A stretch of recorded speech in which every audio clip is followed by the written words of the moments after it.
আমরাও করছি আজ। আমরাও সন্তানদেরকে অন্যায় কর্মে সমর্থন করছি।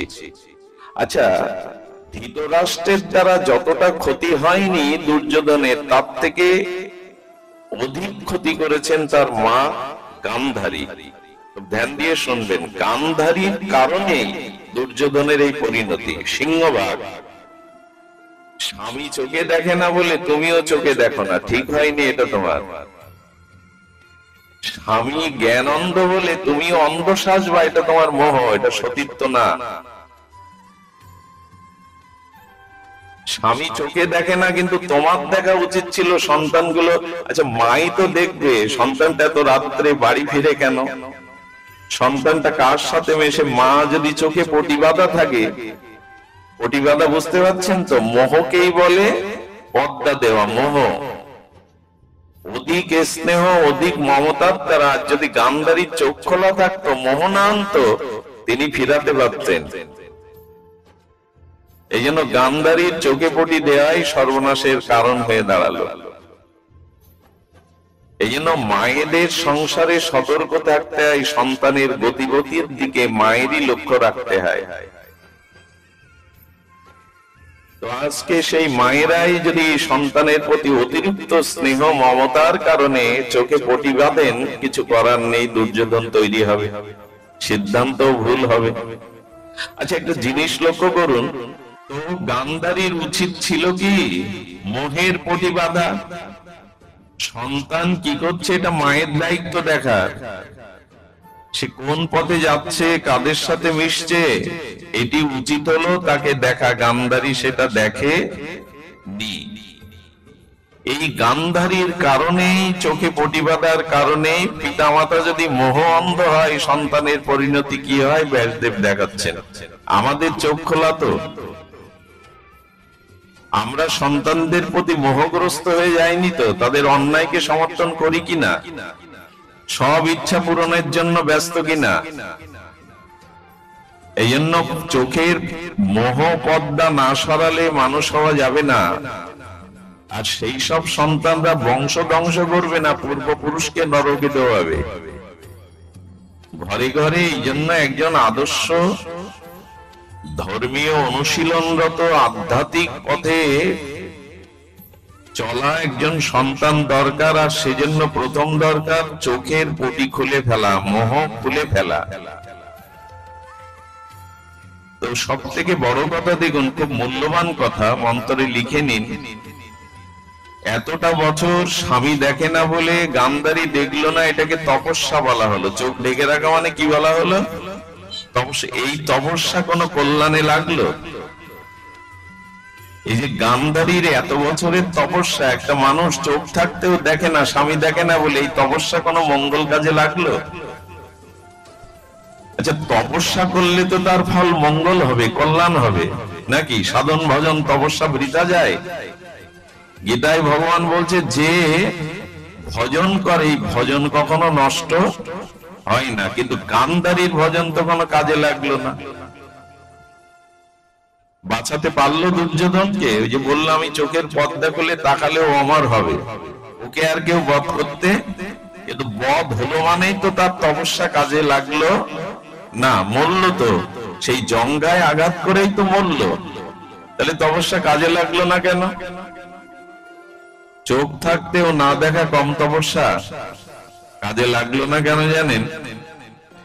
আপনার জীবনে যদি কোনো ত্যাগ তিতিক্ষা তপস্যা থাকে, সেটা মঙ্গলের কাজে ব্যয় না হয়ে যদি অমঙ্গলময় কাজে তপস্যাটা ব্যয় হয়।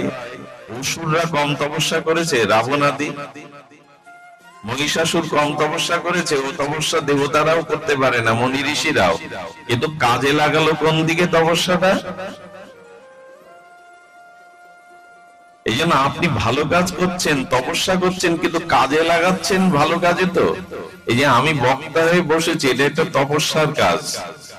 ভাগবত আলোচনা একটি সাধনার তপস্যার কাজ। একে যদি আমি লোভ টাকা আয় করার মাধ্যম করি, নিজের যশ খ্যাতির মাধ্যম করে কাজে লাগাই, তাহলে এই আসনকে পবিত্র করবে এবং আমিও ধ্বংস হব। এই জন্য সাধনাকে, তপস্যাকে মঙ্গল কাজে লাগাতে হবে। তার কারণ কি? আজকে যদি গান্ধারীর দৃষ্টিটা অভিমন্যুর প্রতি পড়তো, অভিমন্যু মারা যেত। অর্জুনের প্রতি পড়লে সে আরো বিশ্ববিজয়ী হতে পারত। তোমার মোহ এখন এলো, সব যখন শেষ, 99 সন্তান মারা গেছে, তখন তোমার ভিতরে প্রতিশোধ স্পৃহা এলো। ভালো করে দেখুন, তপস্যা অমঙ্গল কাজে লাগালে কি হয়। শুনতে পাচ্ছেন কি কথা? শুনতে পাচ্ছেন মানে মাইকে বললেও শুনতে পাবেন না যদি মন এদিকে না থাকে। ভালো করে শুনুন, কথাগুলি সাধারণ নয়। আচার্যরা টিকাতে জানিয়েছেন 99 সন্তান মারা গেছে, যুদ্ধ প্রায় শেষ। এই সময় ভীমের প্রতি, পাণ্ডবদের প্রতি ক্রোধে, আক্রোশে, হিংসায়, অধর্মকে আরো বাঁচিয়ে রাখার জন্য গান্ধারী এই সিদ্ধান্ত নিলেন যে ওর দিকে তাকালে ও অমর হবে, অজর হবে, ওদের পরাস্ত হবে। এটা মোহ। উনি সৎ কাজে লাগাননি, উনি সৎ কাজে তপস্যাকে লাগাননি। এখন আমাদের যে, আস্তে কথা বলা যাবে না, আমাদের যে বিদ্যা বুদ্ধি ওটা সৎ কাজে লাগছে তো, তপস্যা করেও লাভ হবে না যদি সেই তপস্যাকে অসৎ দিকে, মোহর দিকে আপনি লাগান। এই জন্য বাঁচাতে পারলো না গান্ধারীর তপস্যা দুর্যোধনকে। ঠিক ঠিক কে ওই জায়গাটা ঢাকলো না? গোবিন্দ। ভগবান বললেন তুমি মোহগ্রস্ত হয়ে তপস্যার ফসলকে, আচ্ছা একটা জিনিস দেখুন তো, যার চোখের দৃষ্টিতে আর দুর্যোধনের সমস্ত অঙ্গ অমর হবে, একটা কাপড় দিয়ে ঢাকলো, সেই কাপড় ভেদ করে তার সতীত্ব, তার তপস্যার তেজ ওখানে পৌঁছাতে পারলো না। এটা কথার কথা?